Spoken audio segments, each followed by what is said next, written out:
1.4.A.5 Ruang Kolaborasi Modul 1.4 Budaya Positif oleh kelompok 3 kasus ketiga dengan fasilitator Muhammad Hasri, pengajar praktek Hana Kaliwahyumi, calon guru penggerak Ayu Lestari, Pujasari Purnama, Nambang Jaya Prasetyo.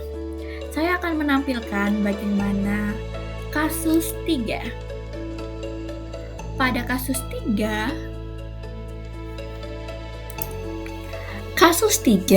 adalah Bu Dani sedang menjelaskan pelajaran bahasa Inggris di papan tulis. Namun, beliau memperhatikan bahwa Pajar malah tidur-tiduran dan tampak acuh tak acuh pada pelajarannya. Kemudian, Bu Dani berkata, "Pajar, coba jawab pertanyaan nomor 3. Maju ke depan dan kerjakan di papan tulis." Pajar pun tampak malas-malasan maju ke depan, dan sesampainya di depan papan tulis, Pajar hanya diam terpaku dan menjawab tidak tahu sambil memegang buku bahasa Inggrisnya dan memainkan spidol di tangannya. Gak tahu, Bu. Gimana sih, Pajar? Kamu gak kasihan sama ibu ya? Ibu sudah capek-capek mengajak kamu. Gak kasihan nih, Pajar sama ibu. Pajarnya terdiam. Ayo Pajar, makanya jangan tidur-tiduran. Lain kali perhatikan. Sudah sana, duduk kembali. Ayo, kira-kira siapa yang bisa? Pajar pun kembali ke tempat duduk di bangkunya.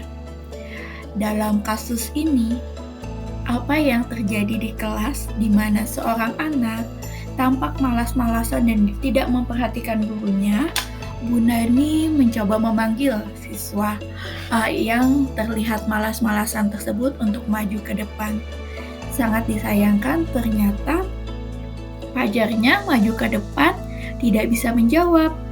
Apa yang dilakukan oleh Bu Dani itu adalah kontrol seorang guru sebagai pembuat orang merasa bersalah.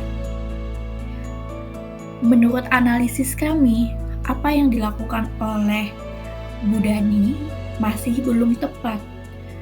Apabila seorang guru memposisikan diri, mengontrol dirinya sebagai pembuat orang merasa bersalah, pada kondisi seperti ini, maka yang terjadi adalah Dani hanya merasa bersalah, tidak mendapatkan pelajaran apa yang terjadi, dan mungkin ini akan terulang.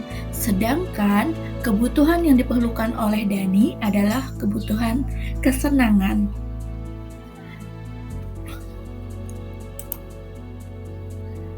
Dari perkataan Bu Dani berada di posisi kontrol sebagai pembuat orang merasa bersalah.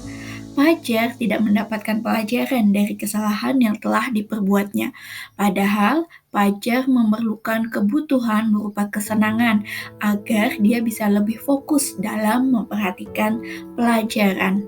Maka, bagaimana memposisikan diri agar peserta didik bisa belajar dari seorang gurunya?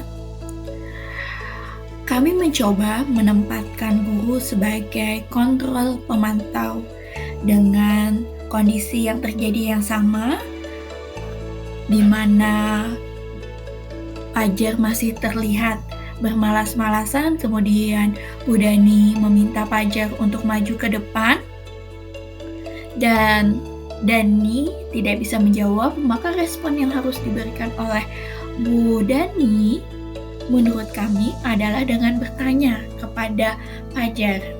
Pertanyaannya adalah, Pajar, Ibu ingin bertanya, apa yang Pajar rasakan saat Pajar sedang berbicara, namun teman Pajar bersikap cuek atau acuh tak acuh?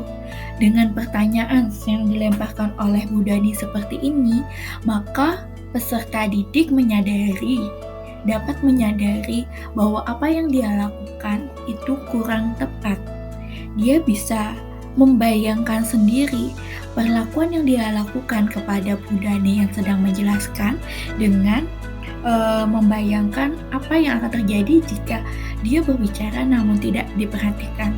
Maka peserta didik mungkin akan menjawab, "Tidak senang, Bu." Nah, penting bahwa bagi seorang guru itu memposisikan diri sebagai kontrol pemantau.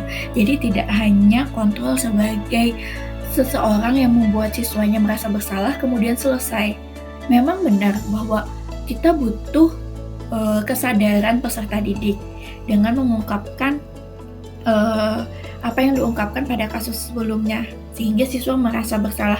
Namun setelah itu harus diarahkan seperti apa kelanjutannya setelah merasa bersalah tersebut. Ini yang harus dilakukan oleh Bu Dani. Kemudian selanjutnya, selama ini Ibu perhatikan pada saat pelajaran Ibu berlangsung, Fajar selalu tidak memperhatikan pelajaran yang Ibu sampaikan. Dan kemarin ketika Ibu meminta Fajar untuk menjawab pertanyaan, Fajar tidak bisa menjawab. Kira-kira apakah tindakan Fajar itu sudah benar? Nah, ketika kita menyampaikan, memposisikan diri, seorang guru memposisikan diri sebagai kontrol pemantau, maka harus berbicara tentang data, absen, nilai, kehadiran anak, hak untuk menyadarkan anak, seperti itu. Ketika Bu Dani mengatakan seperti ini, maka peserta didik mungkin akan merasakan, "Oh iya, saya salah." Kemudian Fajar pun terdiam dan menyadari kesalahannya dan tidak mengulang lagi. Kira-kira bagaimana seharusnya?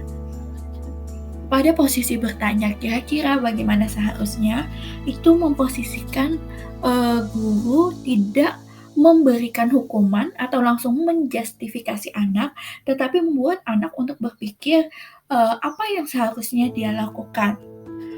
Pada kasus ini, bila mana Ibu Dani mengambil posisi pemantau, maka akan membuat Fajar mendapat pelajaran berharga dengan menyadari kesalahan yang telah dilakukan sehingga Fajar akan merubah sikapnya dan tidak mengulangi kesalahan tersebut. Demikian Bapak Ibu, kolaborasi dari modul 1.4 budaya positif yang dipelajari dari kasus 3. Terima kasih, selamat belajar, salam guru penggerak. Assalamualaikum warahmatullahi wabarakatuh.